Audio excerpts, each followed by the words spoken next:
You are listening to Ship It, a podcast about operations, infrastructure, and lost network packets. I'm your host, Gerhard, and today I share the entire story behind all that laughter at the end of episode 30. In this episode, I'm talking with Drew Marshall, director at Trunk Networks, an ISP and cloud services provider based in Sussex, UK. My Vodafone ISP gateway was losing packets, and recording previous episodes used to be challenging, as my internet connection would stop working up to 10 seconds at a time, multiple times per recording. I was convinced that the issue couldn't be my Unifi Dream Machine Pro. Drew helped me realize it actually was, and that the ISP was not the issue. I have learned so much in the process, and I want to share this with you, because I now have 2 fully redundant fiber lines, and because nothing beats a real-world experiment, we test the WAN failover in this episode while recording. You will find network latency and packet loss graphs, speed test runs in the show notes. I hope that this episode inspires you to set up a better home network. Most importantly, may you find your humble and brilliant Drew. Big thanks to our partners Fastly, LaunchDarkly, and Linode. Thank you for the great bandwidth, Fastly. You can learn more at fastly.com. Ship new features with confidence by getting your feature flags powered by launchdarkly.com. And thank you, Linode, for keeping our Kubernetes fast and simple. Run your setup as we do via linode.com/changelog.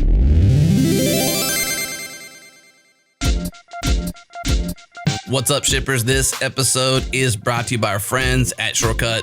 Have you ever really been happy with your project management tool? You know, they're so hard to get right. They really are so hard to get right. Most are too simple for a growing engineering team to manage all they need to do, and others are just too complex for anyone, and I mean anyone, to ever want to use them. They're just so painful.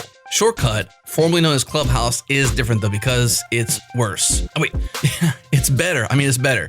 Shortcut is project management built specifically for software teams, and they're fast, they're intuitive, flexible, powerful, and all the other positive adjectives you can apply to them.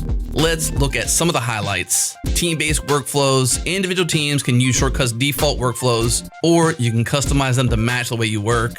Org-wide goals and roadmaps. The work in these workflows automatically get tied into larger company goals, and it takes one click to move from a roadmap to a team's work to individual updates and vice versa. Tight VCS integrations, whether you use GitHub, GitLab, or Bitbucket, Shortcut ties directly to them so you can update progress from the command line.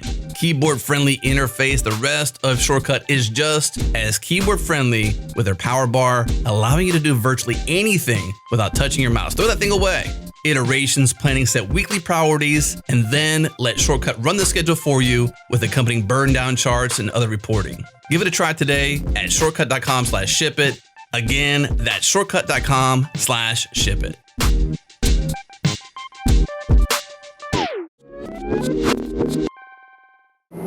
We are going to ship in 3, 2, 1.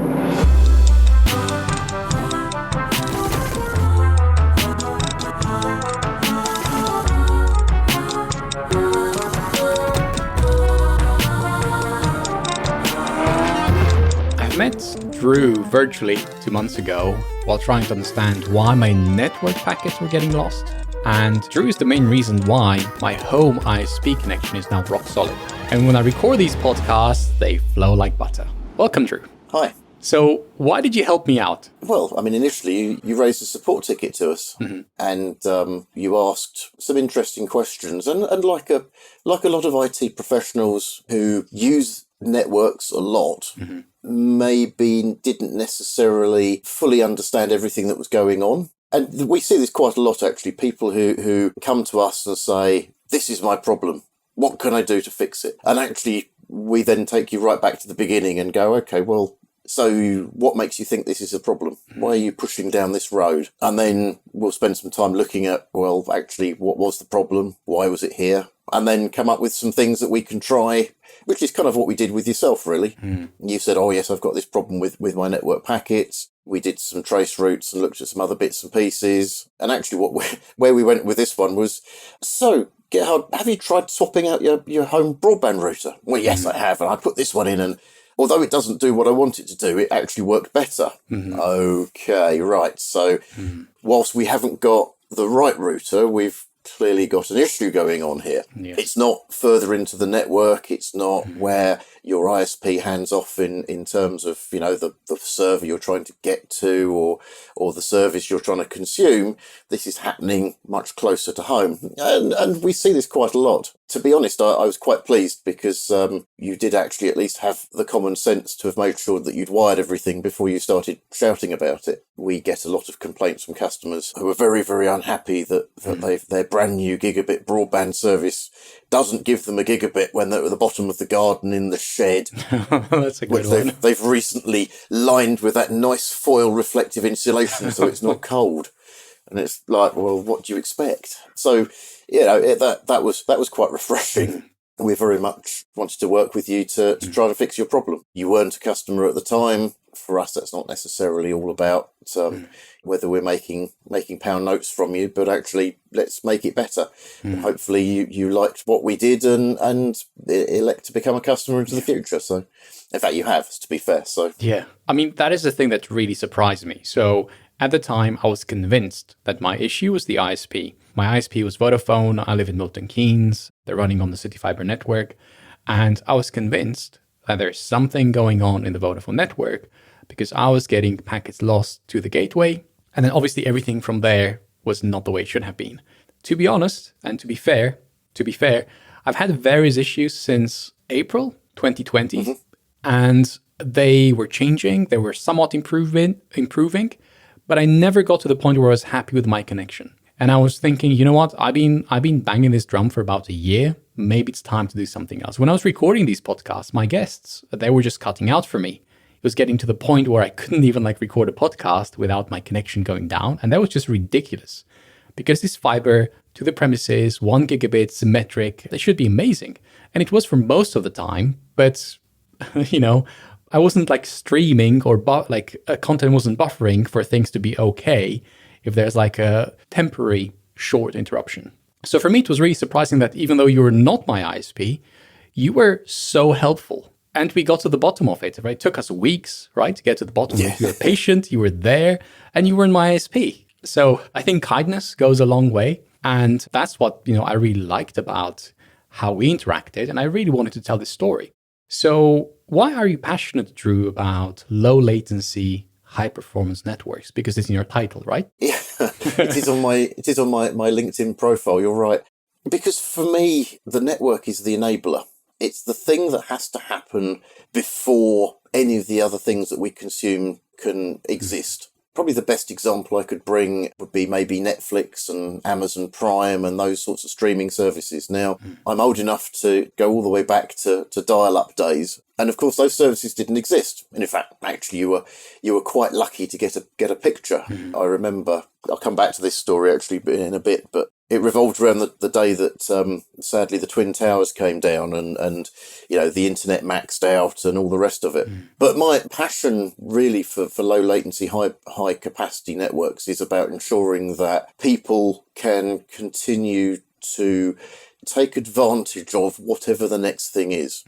So today, most of the UK have got fibre to the cabinet, FTTC, which is the hybrid fibre that the big networks have arguably missold as being a fibre connection. It's not, of course. It's half fibre, half copper. And when that became the common connection for most subscribers in the UK, Netflix was born. And people said, well, what can we do with this? So, well, let's deliver films. Let's deliver on-demand services. And that's great. And, we've got up to kind of compressed 4K and, higher definitions and this sort of thing. And that's fantastic. But along comes full fibre. So fibre all the way to the home, gigabit services. In fact, actually, it goes beyond that, of course, because the expensive bit is the glass tube between your house and wherever it's backhauled to. But once that's in place, well, actually, you just change each end and you can go to 10 gig, you can go to 100 gig, 400 gig, 800 gig, whatever the next standard will be.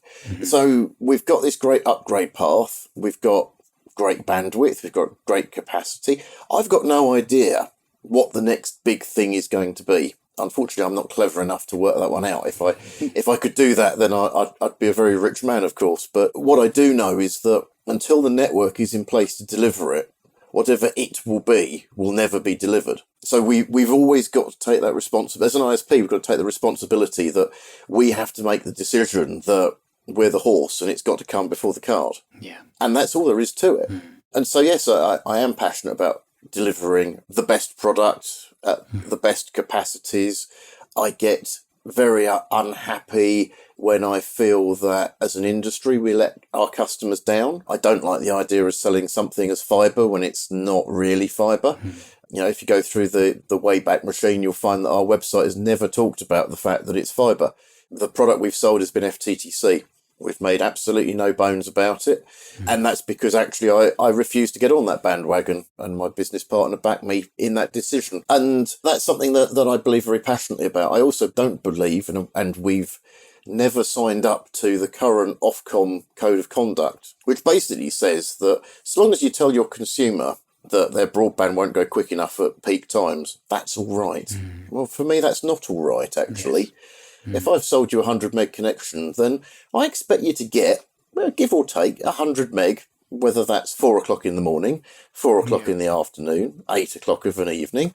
I'm not sure I sign up to where some of the larger businesses have gone.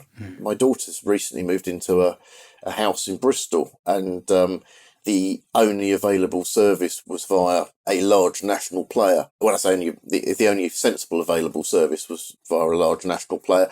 She phoned me up and she said, "Dad, I've got this contract in front of me and I'm buying a 200 meg service, and it says that it's quite acceptable that it can do 25 meg at peak time." Yes, I know. Is it? That is just ridiculous. I mean, that really gets me right. Like, I think unrealistic expectations is top. Yes. And then broken promises is next. Yes. and they interchange, right? So it's one or the other.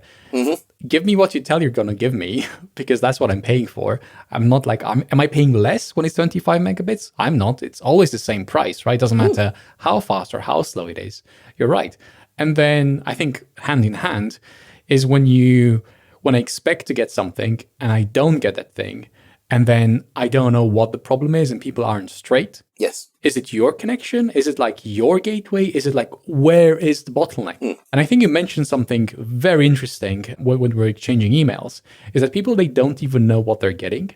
They don't even realize where the problems are because they don't know. And this isn't just the consumers. No. This is also support, because they don't know what they're supporting. No, absolutely. And again, as a business, we decided a long time ago that this was something, we weren't prepared to sign that code of conduct because we didn't think it was right. It doesn't seem fair or reasonable. And so actually we only provide what people pay for, and we expect to do that 24 hours a day, 7 days a week. Yes, okay, there's going to be some contention. The internet is a contended resource. Your local gym is a contended resource. Right. They've only got a dozen bikes or rowing machines or whatever, and if every one of their subscribers turned up on at 9 o'clock Monday morning, there wouldn't be enough machines to go round. Yeah. That's not how the business works. They just need to make sure they've got enough rowing machines for when their peak happens. And the same thing with the internet. But it doesn't mean that you look around and you think, oh, I tell you what, Mrs. Miggins doesn't mind waiting 20 minutes for a rowing machine, so what we'll do is we'll take one out. That way I don't have to pay for quite so many. It's that sort of thing that, actually, I'd rather offer people a product at a fair price to get what they're paying for than to try and offer a cut price deal. And I've got to make money. Yeah. We're a business to make money. Making a profit, although some people would like to suggest otherwise, it's not a rude thing to do. Our profits go into paying our members of staff and paying for the infrastructure that people use and all the other things that go on. We pride ourselves on being a very proud local business. And a lot of our business is focused locally to us in the Sussex and sort of southeast corner, where actually we like to be able to go, look, these are our members of staff, and this is one of our young engineers, and he's just had a child, and he can afford this because we pay him, because you pay us. Yeah. It's how the world goes round. It's exactly. Maybe it's a slightly old-fashioned tradition or view, but we don't think that's unreasonable. No, I think that works really well, because from my perspective, you never sold anything. And I love that approach. You were there to help. And that was it. Like, if you're happy and if things work for you, we are happy, because that's why we're doing this. That is our reason. It's not to make money. It's not to get rich. It's to help people. And I love that approach. So how many ISPs would you say that are helping customers with their routers, which is not an ISP supplied router. I know that you know where this is going, but I don't think many do, because my ISP didn't even like my existing ISP said, you know what, it's your router. Like, we can't support your router. The issue was, yes, with my router, but can you prove that what's on the other side works well? And they can't. So as a result, you don't know whether it's my router or whether it's your gateway. And they couldn't prove that. So we were like going in circles until I met you. And he said, well, okay, these are the steps. Let's go through them. And when I say we, you have to go through them. And then let's figure out where the problem is. And that's exactly what happened. So the problem was the router. It was not an ISP supplied one. And neither of us knew what the problem was, but we were willing to work together. And that made all the difference.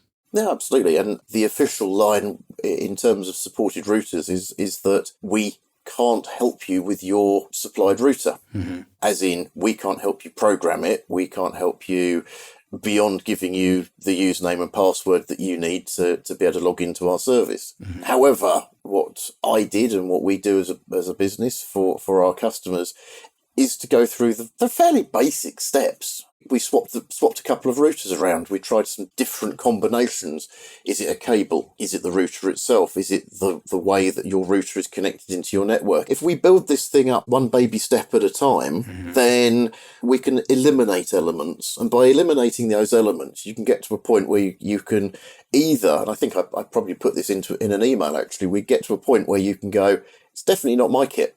Vodafone, you need to sort yourself out. Yeah. Because I've proven I've done this and I've done that. And I've gone all the way through this. And at the end of the day, although lots of people like to think they know lots about the internet, and quite a lot of them do, some of them know a lot less than they like to proclaim. And actually, it's not as tricky as it sounds. If you can cover off the first 3 layers, you're pretty much there. And I do this training course with our new engineers where we sit down and we go, right, so the first thing is there a light on? Have you got a light flashing? If you have, then we can pretty much tick the box that says layer 1 is working. And then we get into, can you see the gateway? Can you see the next hop? Then you get into, can we route through that? And once you've built up that level, the next steps beyond that are out of your control. And it's just trying to work out, well, who is it you need to go and shout at in order to get what you're after? Yeah. And, ultimately from your perspective, it's really simple. You just want an internet connection that works. Yeah. So that, if you want to record a podcast, you can do so without every 5th word dropping or whatever else is going on. And this goes back to my point about why am I passionate about, low latency, high bandwidth networks. Well, actually, it's not so much low latency. It's not necessarily high bandwidth. It's about stuff that makes other stuff work. And that's the key element. The low latency and the high bandwidth bit is just the enabler for whatever the next thing is that we want to make work. Yeah. But actually, at a very basic level, I don't want people sitting there watching Wheels of Doom go round in circles and their Love Actually film stop playing because they'd got to that particularly poignant moment. That's not what we're about. We want stuff to just work, and it should do. You're right. It is that reliability element. It is that, met expectations. I know what to expect. I'm not being unreasonable. And what I expect to happen does happen. It's like, when you have those instabilities, whatever the reason may be, which is what my issue was. Stopping and starting it wouldn't have fixed it. Same as replace the cable wouldn't have fixed it. So we went through the steps and we realized, you know what? It must be this thing. And I didn't know, you didn't know, but there was a process that we followed. So I think there is a lot to be said about good processes and knowing what you should do without reverting to diagrams and a flow charts. Okay, I'm support, first line, this is have you gone through these steps? And they help. But then when some people, I think for me, it was very frustrating talking to first line support, try to explain them things. And they're telling me things which are unrelated to my problem. I say, look, that can't be it because of this, that, and that. I say layer 1, layer 2. This is you're telling me it's a layer 7. I'm telling you it's not a layer 7. And I say okay, so which layer do you think it is?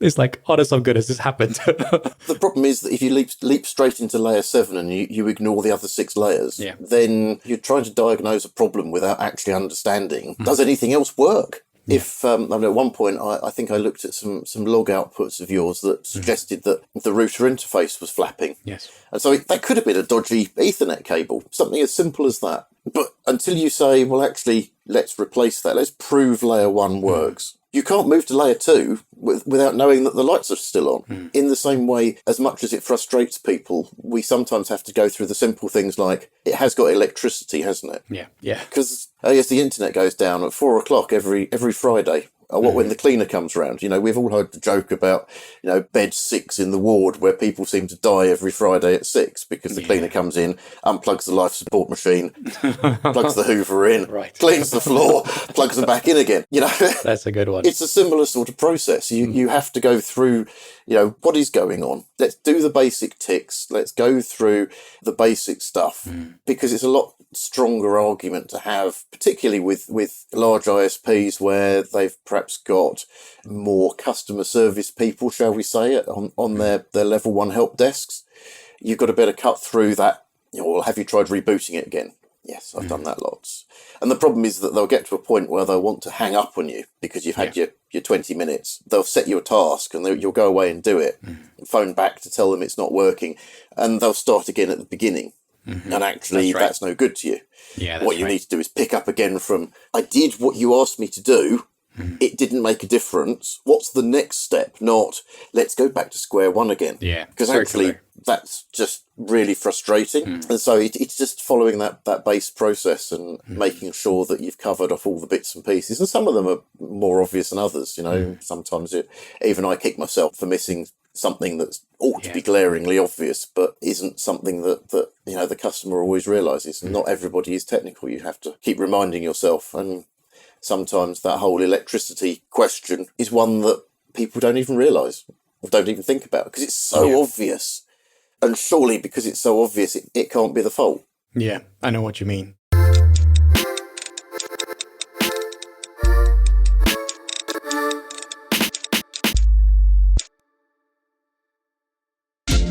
This episode is brought to you by our friends at Raygun. Have you ever wondered how users are really experiencing your software? When you unlock real user insights, you'll be able to identify and resolve front-end performance issues and ensure your application is consistently delivering superior experiences. Raygun will deliver a daily performance summary to keep your finger on the pulse of your website with an overview of your slowest pages, core web vitals, user sessions, and user satisfaction. This gets sent straight to your inbox or Slack channel of your choice. Join thousands of performance-focused, customer-centric software teams who use Raygun every single day to deliver flawless experiences to their customers. Again, raygun.com.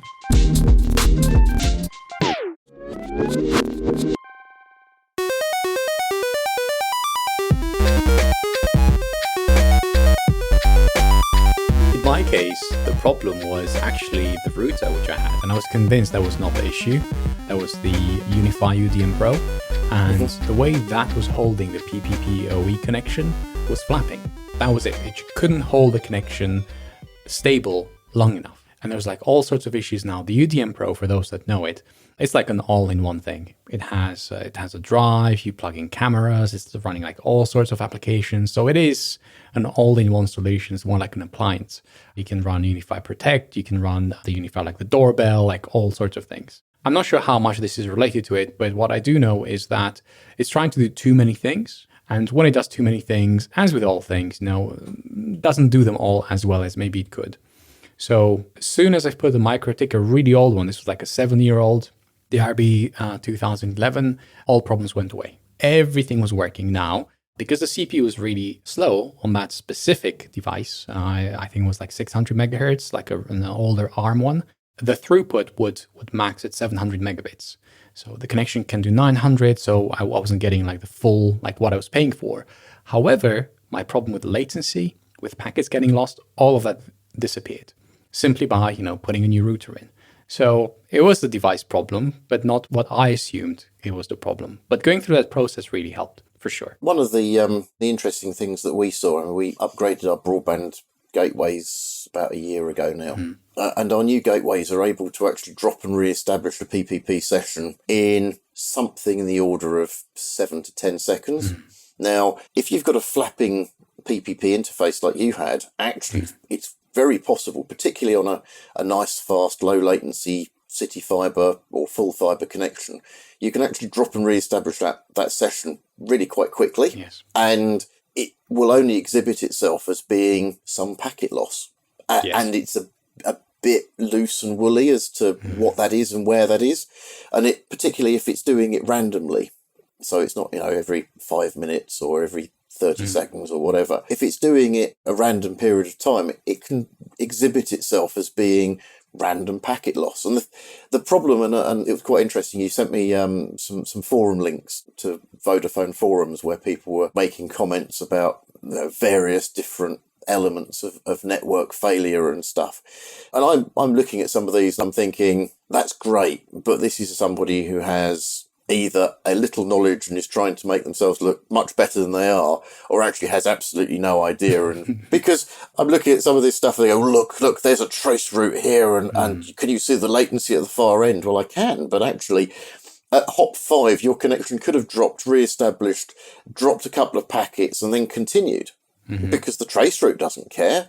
The trace route says, I will trace for 64 hops or whatever your OS allows you to do. So yes, it can drop 2 in the middle and continue and pick up, and you just think, well, that's a bit weird. Equally, there are trace routes. The BBC is quite a good one. If you do a trace route to the BBC, you'll find the second to last hop, I think it is, disappears into their MPLS core somewhere. Because the response comes from a router that has no routing back to it, you get a line of stars. That doesn't mean it's broken. It just means that the box in the middle can't talk back to you. Doesn't mean it doesn't work. The BBC website still loads fine. It's really, with the tools that we have for the average member of the public, which typically a ping and trace route or some similar variant, are just too blunt to be able to accurately pin the problem on a particular element. So much traffic these days is tunnelled in some way, shape or form. It's actually really difficult to be able to narrow down and go, oh yes, well inside that tunnel is a problem. So what tools would you recommend to understand what the problems are better? What do you normally use? If I'm honest, ping and trace route are your friend, but you have to be able to interpret what's going on, and some of that involves a lot more understanding of the infrastructure. So, for example, the latest forum post that you sent me just before we had our chat, there was a person on there that was saying, look, it's got to be a city fibre problem because hops 3 and 4, can you see the latency? Well, actually, I can comfortably tell you that city fibre are running a transparent layer 1 service over passive optical networking kit. You won't get a ping or a trace route off of a layer 1 connection. So city fibre's congestion, if there is any, is invisible. The only way you can measure that is potentially to the first hop gateway, but even then you can't guarantee where you're connected to. So a lot of the protocols that we still use in networking date back to 40 years ago, back to NASA and the original ARPANET and all of that kind of really beginning infrastructure. Yeah, we've upgraded some of them. We've plugged in a load of stuff over the top. We've built newer methods of doing things. But actually, when you run it all the way back down to the base level, almost every network will be pinned on BGP for its gateway routing. It will have some form of IGP in terms of OSPF or ISIS, neither of which, unlike that somebody put in their forum post, OSPF doesn't have any form of latency detection. It works on the shortest number of hops. If you've got 7 routers down a low latency path, that will be depreferenced over the 3 routers that might be over a much higher latency path. And actually, we as network administrators have to recognise that and have to manually adjust for it. Interesting. So, there isn't anything that measures latency. Cisco invented a proprietary protocol about 15, 20 years ago that did have some latency measurement stuff going on in it. But because it's proprietary, the world hated it and invented MPLS instead. But it didn't quite, but it died when MPLS came out. And so actually what you've got to do is you've got to take the data you're collecting from your trace route and you've got to overlay what you know about your network architecture. I think it actually might even have been yourself that asked, why am I connected to a broadband gateway in Manchester when actually I want to be one in London because I live in Milton Keynes? Well, the way that works is that we connect all those various sites up over ostensibly a layer 2 protocol. We don't. We'll tunnel them over MPLS because it gives us faster failover and that sort of thing for the backhaul network. But fundamentally, it's a layer 2 switch network. It has to be, because when your router sends its PPP multicast packet out and says, does anybody fancy logging me in? That has to be done over multicast. It has to be done over layer 2. It's switched. It's all MAC addressed, blah, blah, blah. But actually, the control mechanism we have over this, you'll love this. The first one to respond is the one that gets the connection. Interesting. So if Manchester is 10 miles closer, in network terms, is 10 miles closer, or is half a millisecond quicker to respond than London, you're going to Manchester. That will get it, yeah. And there's not a lot you can do to influence that unless they manage to change the way that your packets are routed at a much lower level than you've got any chance of seeing. Yeah. So this is why I say that, traceroute is great, but it lives at a network level that is above where your packets are really travelling. It's happening much sooner, the bit you can see is happening much later than the bit that could be influencing how your connection works. Yeah. And that's the joys of dealing with a smaller ISP, of course, because you're closer to the bloke that built it or that designed it. That has its advantages for sure. I really enjoyed being able to talk to someone that knows what he's talking about. When I say, hey Drew, what's up with this? You can actually give me an answer because, as you mentioned, you build the thing, so you know exactly what's underneath it. And I think that's super rare. And I appreciate it so much. You have no idea. When I see that, I recognize it. Yes, that's exactly what I want. And I'm so grateful that, ISPs and people like you exist, right? That they're real people I can talk to. It's just amazing because it's almost like you speak my language. I understand what you mean. And I can ask you questions with the confidence that I'll get an accurate answer, including, I don't know, let me find out. That's so refreshing. So I noticed 2 days ago, something very interesting happened. My gateway changed. And the way it manifested itself, this is my Vodafone one. And we'll get to the secondary line as well in a minute. But let's just finish this because it's really interesting. So 2 days ago, my internet went down. My PPP stayed open, but no traffic was getting through. So no packets were getting routed, no traffic was getting through. I had to recycle the connection. And I connected to another endpoint, another gateway, which was closer. The reason why I say it was closer, the pings, the latency was 3 milliseconds. Before, it was 8 milliseconds. So before my packets were getting routed anywhere, just getting to the gateway used to be 8, and now it's 3 overnight. So how would you explain that? What do you think actually happened? Not knowing where you were connected to prior to your 8 milliseconds, I would say that one of potentially a couple of things happened. One was that the gateway that you're now connected to with your 3 milliseconds wasn't available for whatever reason. Took it out of service to do maintenance. It might even be a new BNG they've recently deployed.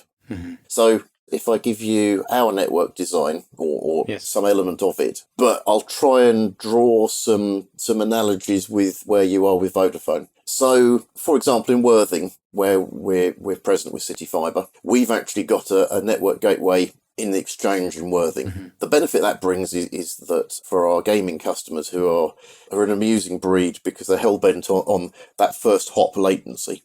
Well, actually, in Worthing, it's sub-millisecond. Sometimes a whole millisecond, but not normally, because actually the bit of fibre they're travelling down is the bit of PON fibre that City Fibre have got deployed, then hops through the City Fibre exchange, lands on a router that we have there that does the whole backhaul handling piece, and should drop straight onto the BNG in Worthing, where the session's terminated, you get given an IP address, you then come back around the corner, jump back on the router that's just that took your incoming session, and that then routes you out to the big wide world. Now, if that BNG in Worthing isn't available, or is busy, or whatever, we have a number of other broadband gateways around the rest of the network in London, designed that they handle that overflow, if you like. So if a customer in Worthing doesn't land on that Worthing gateway, maybe I've taken out of service to do a firmware upgrade, for example, they'll end up terminating in London.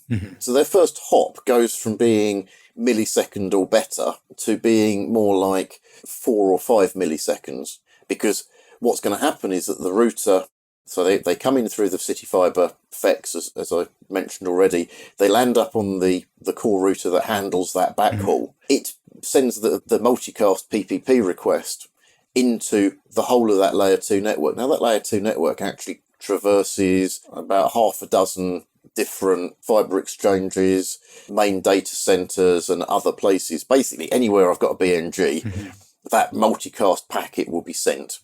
Now, depending on, as I said, mentioned already, depending on which BNG reacts first, dictates who gets the session. So if the Worthing one, which should be the first one because it's definitely the closest, is unavailable to react, then one of the others will take it. That means that your first hop goes from being millisecond or less to being 4 to 5 milliseconds, as I said already, because actually you've disappeared into a tunnel. You can't see that, it's all layer 2, but you've disappeared off into a tunnel that's then presented itself to the next available broadband gateway, which has then terminated your session, hung some IPs on it, and you're out to the big wide world. The reality, if you did a ping to, let's say, Google, and that was 8 milliseconds away, you did a trace route to it, and if you connected to the Worthing broadband gateway, you'd go millisecond, it would then be 5 milliseconds to the core, another millisecond to Google, there's your 7, 8 milliseconds. If you're terminated in London, your first hop is the 5 or 6 milliseconds, and then one hop, then a millisecond to Google. It equates to the same thing, it's just that the first hop is a bigger number because you're further away. Because unfortunately, I can't get your packets to go quicker than the speed of light. Yeah, that's right. That is a limit, right? That everybody has to contend with. And then even that's like pretty good. It's like all the extra hops that you need to make in between.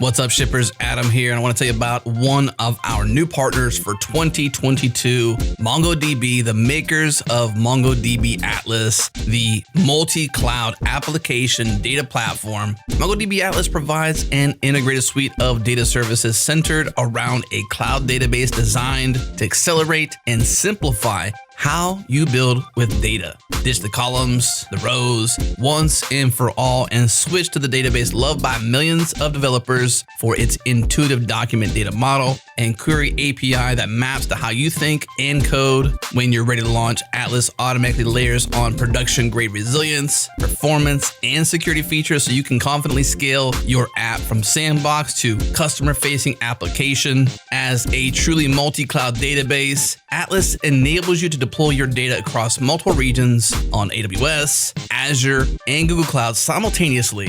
You heard that right. You can distribute your data across multiple cloud providers at the same time with a click of a button. All you got to do is try Atlas today for free. They have a free forever tier, so you can prove yourself and your team the platform has everything you need. Head to mongodb.com/Atlas. Again, mongodb.com/Atlas. And by our friends at GitLab, the DevOps platform that empowers organizations to maximize the overall return on software development by delivering software faster, more efficiently, while strengthening security and compliance. GitLab helps teams to identify and address blockers immediately in a single tool. They focus on delivering value, not maintaining integrations, and they automate security and compliance without compromising speed or spend. Get started with their free tier, no credit card required to prove yourself, and the rest of your team. The platform has everything you need to make awesome software. Head to about.gitlab.com/solutions/DevOps-platform or check the show notes for a link to get started. Again, links are in the show notes.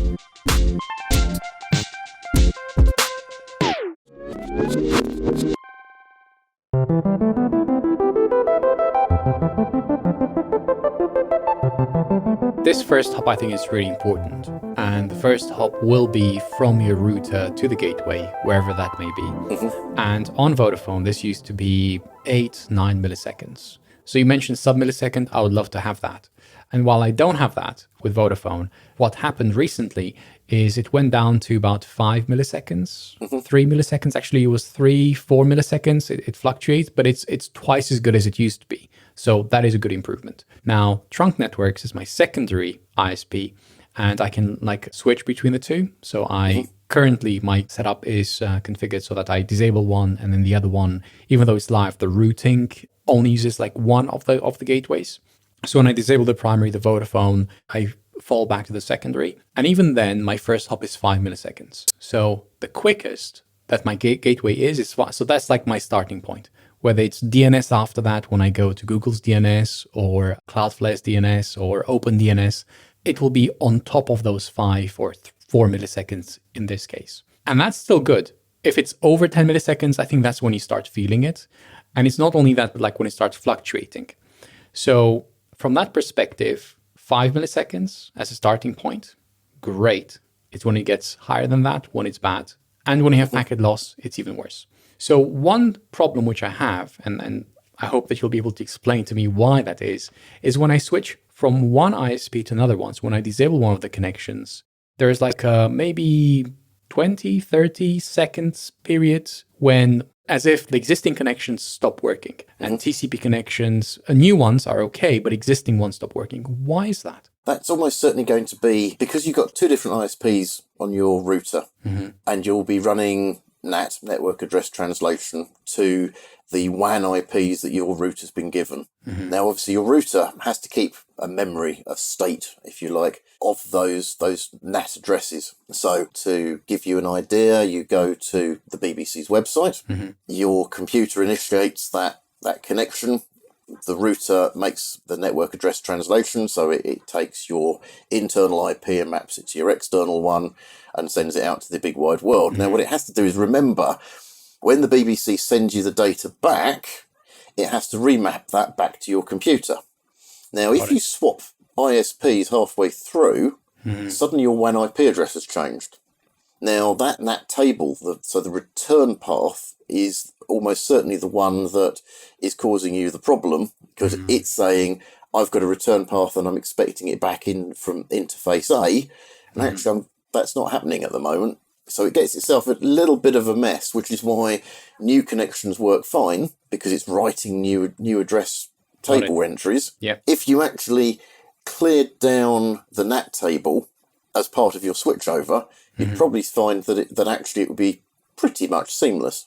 Interesting. Okay. Right. So it is that NAT table I need to look into clearing when I do the switchover. It's not enough just like to disable one and basically re-enable the other one because they're both connected.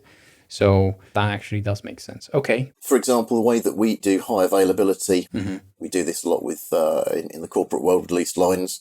So we'll put a fiber Ethernet circuit in, and we'll probably look to put a broadband failover in, because actually in the great scheme of things, they're pretty cheap and actually are good enough in a DR scenario that you can continue to function. So what we'll do is we'll give you an IP address that routes off of both circuits, preference one over the other. In the event of a failure, that route gets torn out, but at no point does your NAT translation ever change. Interesting. So your IP remains the same at all times, and all that happens is you fail over between them.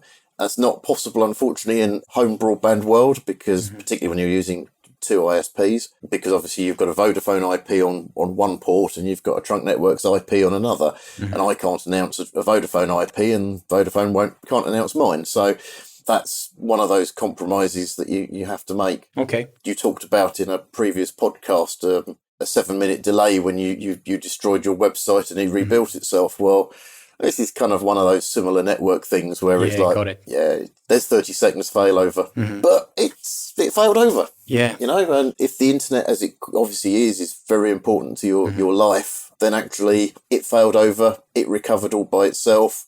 If you were, I don't know, maybe you weren't recording a podcast, but you were watching a Netflix film, for example, it would fail over and you almost certainly wouldn't notice. It'd do it seamlessly. So when you said that the NAT tables, the routing tables, have outdated information when it comes to how to negotiate the packets, where to send the packets, was it on the MikroTik or was it on the Unifi? If I'm honest, I don't know. My guess would be probably the Unifi, but because you've got two lots of tables going on, it would be difficult to be able to tell. Okay. No, having said that, let's think about that. No, it probably isn't, actually. I'm lying. I reckon it'll be on the MikroTik, because that's the one that's handling the actual final endpoint. The NAT translation between your Unifi and your MikroTik won't change. That's right, yes. So actually that should be absolutely fine. It's only only the WAN IP address element, which is the one that needs to actually make the change. You've not changed any other piece of infrastructure. That's right. So you should be fine there. Okay, so this is something which I definitely need to look into because I would like to make it as seamless as possible, like small improvements, right? This is like the one improvement. Yeah. I have two connections. So if one fails, I can still record. You can still hear me. I can't hear you, but all I have to do is refresh. So I'm really glad that we were able to test that because I'm also recording locally. We caught like all of that on my end. Obviously, like with the Riverside, the way it works, it will just catch up. It like buffers locally in the browser and then it just re-uploads anything that didn't manage to upload. Oh, perfect. So, well, that was fun. That was fun. That was really amazing. I really enjoyed that. Okay. Yeah. So the other question which I have is around the latency. One I've noticed, so Vodafone is 900 megabits and it's symmetric. The trunk networks, it is a failover sort of a setup and it's 100 meg download, 20 meg upload. So when we started this recording, I switched to trunk networks. And what I noticed is that the latency on the gateway, the trunk gateway, went up. So it used to be like a flat 5-6 milliseconds. When we started recording, the spikes were 100 milliseconds, 100 plus milliseconds. Why do you think that's happening? How would you explain that? It's because you're actually saturating your upload. Now, what I've noticed since you've moved to the Vodafone circuit is actually the background behind you no longer goes fuzzy and drifts in and out. Interesting. So that was telling me that your upstream was struggling with the amount of bandwidth that it was demanding. So when OpenReach decided that they were going to invent ADSL, so asymmetric digital subscriber line, so it's bigger down than it is up. It was designed always for downloading stuff. Right. So when, particularly with TCP, because obviously UDP's fire and forget, TCP requires acknowledgement packets to be sent back. It requires that negotiation that goes on between your device and my server or whatever. So the idea was that you had just enough bandwidth to be able to send back enough ACK packets to hit your maximum download threshold. That theory hasn't changed. So give or take at 100 meg, 90 whatever it is meg, your 20 meg upload is just enough to send back that many ACK packets that you hit that upper threshold. It was never really designed for uploading per se. It's only more modern enterprises such as City Fibre who have said, well, actually, you can have symmetric because why not? Yeah. And that to me is a much better solution. Quite clearly, when you're recording this podcast, you are doing more than 20 meg or pretty close to 20 meg. So if I'm honest, what you're doing is you're saturating your uplink. That's automatically going to mean that packets get dropped. And as those packets start to get dropped, your latency will increase because part of what you're measuring is how long it takes for a packet to get there and back. Well, if it never makes it there, it's always going to increase your latency figure. Okay, that makes sense. That's what you're seeing. That's what I need, more upload. More upload, yep, afraid so. Okay. So in your experience, I mean, we've been talking about like this my connection quite a bit, but I'm wondering, in your experience, what does a good home connection look like? And I'm thinking about remote workers. What should they care about? How they go about setting it up? What would you recommend? And first of all, what does it look like? Well, it's an interesting question. Assuming money to be no object, and home broadband is one of those really interesting areas that people don't always consider. The classic, and I'll go back to the gaming industry, because the gaming industry has led a lot of PC development and hardware development and so on. So people spend thousands of pounds on really, really nice gaming PCs, and then $21.99 a month on the broadband. Right. Okay. That to me is like the TV, the really expensive TV, but the really cheap cable. And you're wondering, like, why does this look bad? It's the cable. Exactly. You buy a really nice 4K or 8K Ultra HD TV and you plug your aerial into it and you wonder why it is that it doesn't look very good. Well, you have to make sure that your network is aligned with the hardware you're running it on. That's just how it is.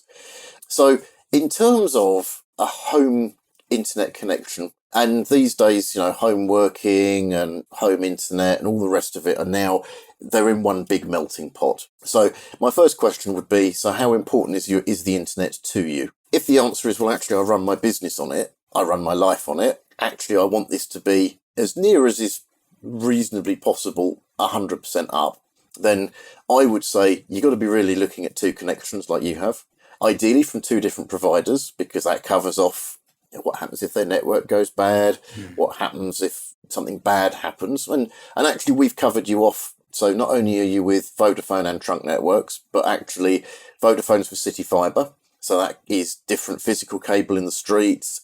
That's to a different physical aggregation point. That's plugged into a different physical bit of network in Vodafone's. And then we've given you an open route circuit, which is why it's asymmetric, not symmetrical like City Fibre would be.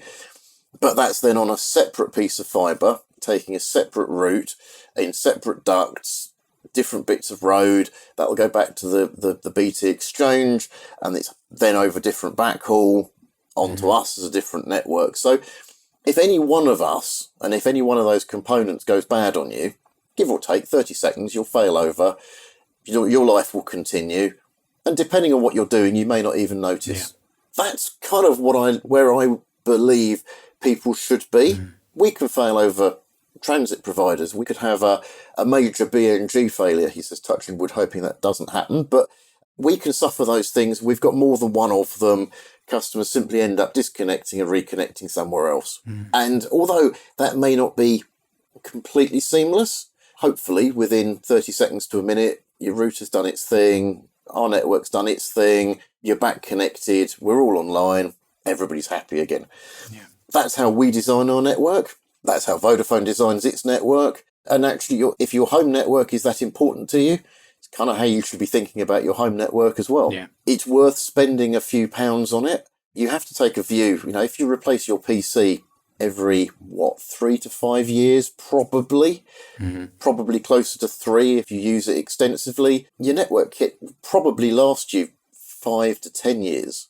So actually, it's got over double the life cycle of your PC.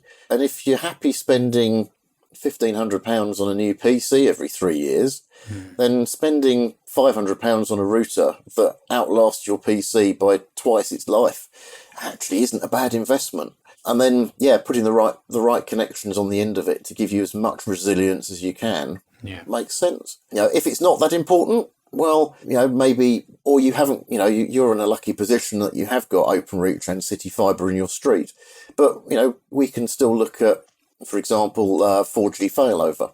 Plug a SIM card or a dongle into your router, buy one that has that functionality, and then you can have 4 or 5G as a failover option. It's just about, how important is that to you? And these days, I would argue for home working, very. Absolutely. Yeah, like 2 of each. Except your wife, that's what I'm thinking. Yes. 2 routers, get 2 routers. It's okay. And by the way, they shouldn't maybe be from the same provider. No. And they will be different age. And it's okay, right? Like when you get the new one, you don't have to wait 10 years. In 5 years, you get like another one. You refresh the oldest one, and then you have one older, one newer. So, the same thing for like phones or even like laptops or workstations, whatever you have. So when I recycle, I keep the old one around just in case I need it, and then you can gift it to someone or whatever the case may be, reuse. That is a big deal. Okay. And actually that reuse thing is a really interesting point. One of the things that we recognised, and we supply what I would deem to be decent routers for our broadband connections. We don't lock them down to us. Yes, they are set with our ACS details, so they auto-provision themselves. But you can create a new profile and set your own username and password up and all the rest of it. They don't have to talk to our ACS. But most importantly, because we've supplied decent routers, we want them to last 5 years. What we don't want to be doing is filling some smoky landfill site in China with yet another bit of hardware because you've changed ISP. And we'll actually encourage you, if you go buy your own router, we'll give you a credit. We'll actually give you a router credit for using your own connection as if we bought you a router. But that's one less bit of plastic in some landfill site. So we want people to have more than one router. We want people to recycle their, or reuse their router wherever we can. But, you talk about your 5 year and 10 year. That's great. We want to encourage that because actually that's the right thing to do for the planet. It's the right thing to do for you as well. It fits always round and it just makes some sense, really. Everyone wins. I love those scenarios where everyone wins. Absolutely. Just keep looking for those and keep doing that. So who is Trunk Networks to me? Well, Trunk Networks to me is a UK ISP, a small one that has an amazing team. Everyone that I interacted with via support tickets like you, Drew, I mean, you just give so much, right? I can feel the passion, I can feel the commitment, and I feel in safe hands. Who is Trunk Networks to you? Well, Trunk Networks to me, I really hope is what you've experienced. You know, we have got some fabulous members of staff who are very passionate, who do work hard to offer the best service that we can for our customers. We're a business that's not frightened of saying we don't know, but we'll go away and we'll damn well find out for you. We're passionate about delivering what we're selling to you.